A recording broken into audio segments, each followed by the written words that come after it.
All right, so a couple of guys were asking a little bit more details on this machine in comments, so I'll do a little update video. I mentioned in the comments that the table is kind of trash, and this is what it is. It's actually a series of, see a bunch of them over here.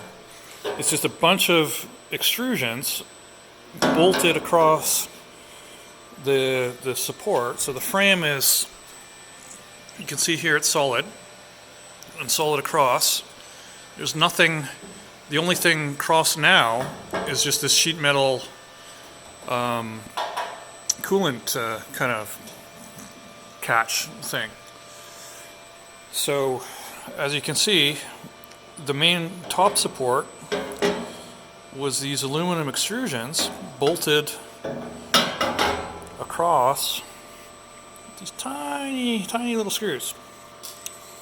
And these would flex like vertically, and they're obviously not giving up good support this way. And you guys all saw the janky work holding I was doing with the vise with these little fucking things.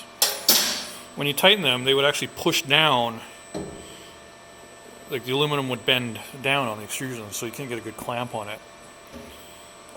What I did discover, taking it off, there are a series of pre-drilled and tapped 6mm M6 holes. I was just checking with the screw that span across, and I just have to measure my spacing on my X and Y, and I'm going to put a proper solid plate across. Probably it's going to be a pair of plates, probably a 3/4 aluminum base bolted to this, and then on top of that another 3/4 inch thick aluminum. That's going to be a tooling plate, so that once that's on, it'll be within the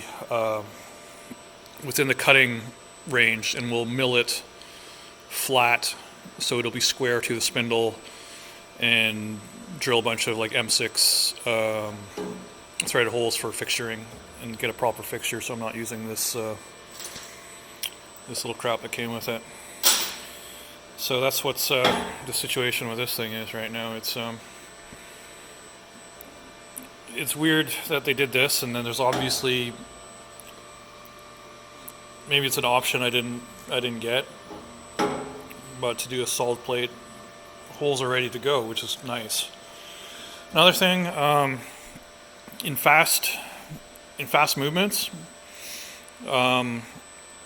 I don't know if it's flexing or if it's just a harmonics thing, but I think a full height support, another second one of these, is in the future for this. I mentioned before that it was ripping through aluminum sometimes, and so this little bend here is when the vise started to slip and E-stop was hit. But you can see the pocket.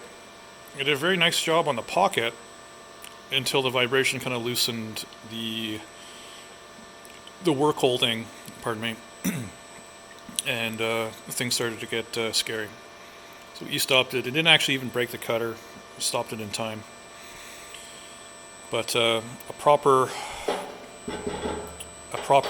thick plate across here, tooling plate for jigs and fixtures, is next on the list for this thing. Alright, so update whenever that happens.